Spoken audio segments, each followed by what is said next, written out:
तुळशीचा कट्टा तयार आहे, फक्त वरचा भाग असं बांधायचा आहे, स्टाईल वगैरे लावायचे आणि दिवळी सुद्धा करणार आहे मी आपली छोटीशी पंती लावायला रोज संध्याकाळची. बघा ना कसलं भारी वातावरण दिसतंय आमच्या अंगणातनं. फक्त पाऊस पडला ना असली हिरवळ दिसून येईल ना. कलर बघा एवढा झालेला आहे, अँगलला वगैरे कलर मारलेले आहेत. मला इथनं उठूच वाटत नाही, मला इथं खूप बसू वाटतं, एवढं भारी वाटतं ना, एकदम मन शांत वाटतं. पण चला तुम्हाला दरवाजे पण दाखवायचे.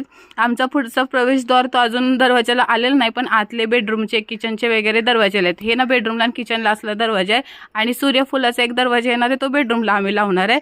अहो जुन्या घराकडे मला जायचं होतं नाही का, तुळशीच्या कट्ट्याच्या वरती ना विटा लावायच्या. त्या विटा आमच्या जुन्या घरात पडलेल्या होत्या. कसलं पडीक आमचं घर झालंय, नुसतं कोष्ट्यान झुरळ्यान मुंग्यांचं घर झालेलं आहे. लय भ्या वाटत होतं म्हणून आमच्या गण्याला आणि बारक्या सासूला घेऊन गेलेलो. ही सगळ्यात बारकी माझी सासू, तुम्हाला तर माहिती आहे ना, माझ्या सासऱ्यांना 5 म्हणजे सासरे पकडून 5 भाऊ आणि 5 बहिणी का 6 बहिणी, अशा 11 जणांची पूर्ण फॅमिली आहे. त्यामुळे घर वाटणीला थोडं आलेलं आहे.